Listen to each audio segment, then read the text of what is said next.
En este video vamos a hablar del teorema de Pitágoras. Anteriormente vimos al teorema de Tales y vimos palabras tales como filósofo, matemático, Grecia, que también coinciden con este señor Pitágoras. Pitágoras también era conocido como Pitágoras de Samos. Samos era una ciudad de Grecia. Y Pitágoras, al igual que Tales, fue un excelente filósofo y matemático.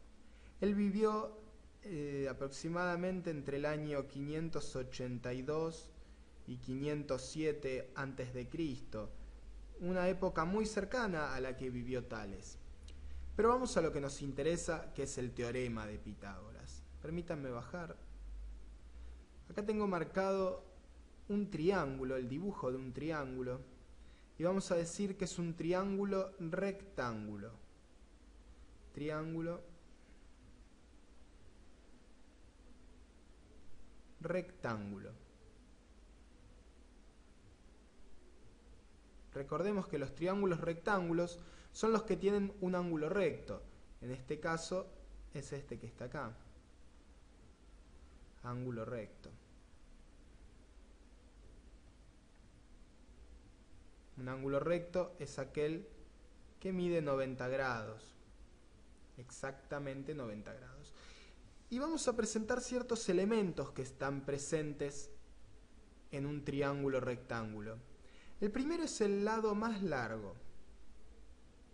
El lado que tiene una mayor medida, que siempre coincide con ser el opuesto al ángulo recto, es la hipotenusa. Se lo llama hipotenusa. Y los otros dos lados, los más pequeños, que son siempre los adyacentes al ángulo recto, se los denomina catetos.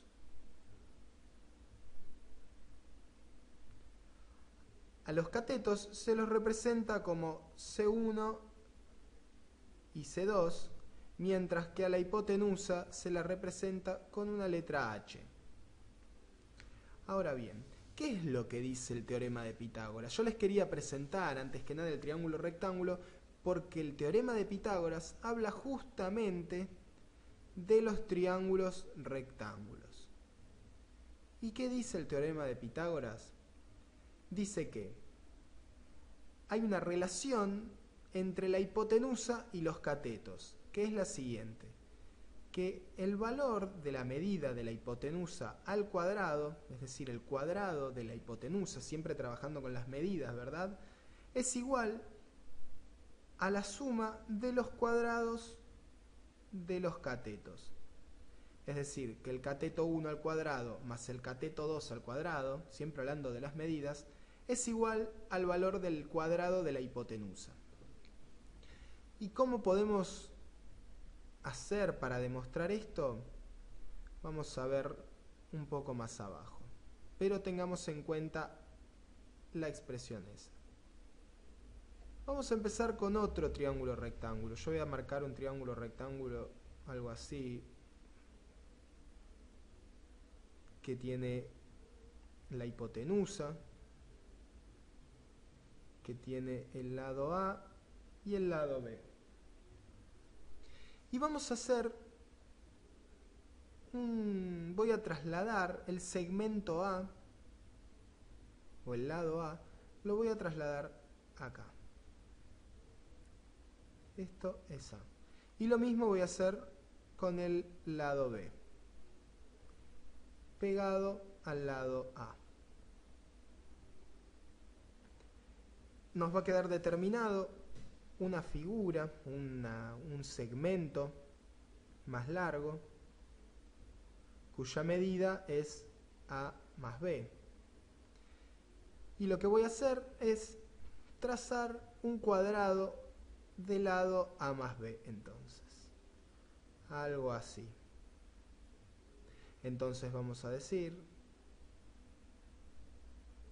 que acá también vamos a tener un valor B y un valor A, que acá también vamos a tener un valor A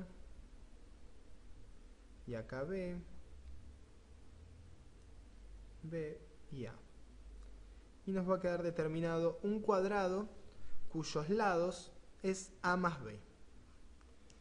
Y al lado voy a hacer exactamente el mismo cuadrado.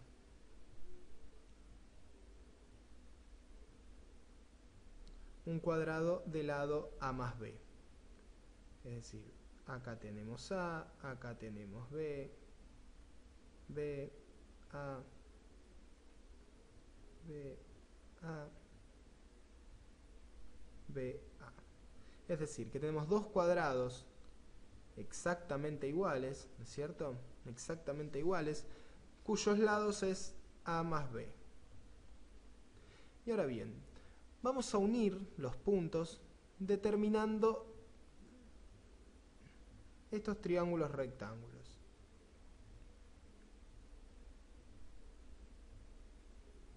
Es decir, que al unir los puntos nos van a quedar triángulos rectángulos del lado de cateto B, cateto A e hipotenusa H. Es decir, que lo único que hice fue trasladar este triángulo que teníamos en primer lugar a un cuadrado 4 veces. Y lo mismo voy a hacer con el otro triángulo. Tenemos triángulo A, triángulo de cateto A y cateto B, otro triángulo de cateto A y cateto B con hipotenusa H. Fíjense entonces que tenemos por un lado un cuadrado con un área pintada del triángulo rectángulo. Tenemos 4 triángulos pintados. Y del otro exactamente lo mismo. Tenemos 4 triángulos pintados. Fíjense que las regiones que nos quedaron sin pintar, en el primer cuadrado, la región que nos quedó sin pintar su área, es un cuadrado del lado H. Y del otro lado, lo que no nos quedó pintado, son dos cuadrados, en este caso, uno del lado A y otro más pequeño del lado B. Y por un lado, por el otro lado mejor dicho, tenemos pintadas las áreas de 4 triángulos rectángulos iguales. Es decir, que el área que no nos quedó marcada de un lado es igual al área que no nos quedó marcada del otro. Por un lado tenemos un cuadrado de área H y por el otro lado tenemos la suma de dos cuadrados del lado A y B respectivamente. Y vamos a calcular el área. El área del primero es h por h, es decir, h al cuadrado. Y el área del segundo es a por a, lado por lado. En el primero también, ¿verdad? Lado por lado, al cuadrado. Y en el tercero calculamos el área, es lado por lado, b al cuadrado, b por b. Y fíjense que nos quedó determinado el teorema de Pitágoras. Nos quedó determinado que la hipotenusa al cuadrado es igual a la suma de los cuadrados de los catetos. Y lo realizamos con una demostración muy sencilla, muy fácil de ver. Recordemos que trasladamos los valores del triángulo, de los catetos y de la hipotenusa. Y ahora vamos a ver de qué nos sirve este teorema.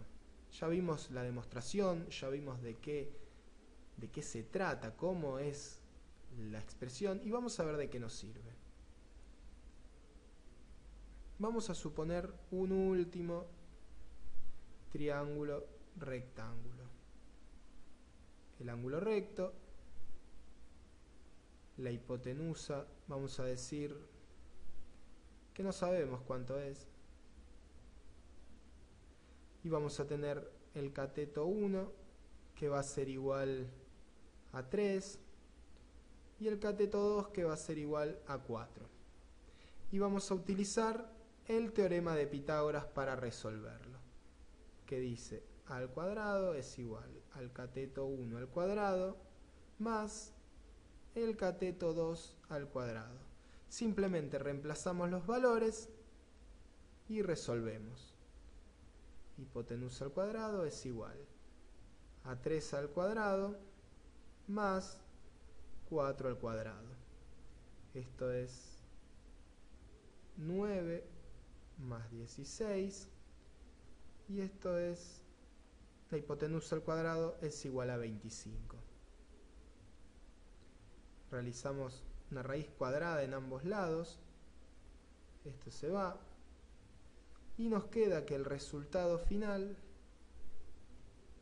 es que la hipotenusa, la raíz cuadrada de 25, es 5. Nos queda determinado el valor de la hipotenusa para calcular los lados de un triángulo rectángulo.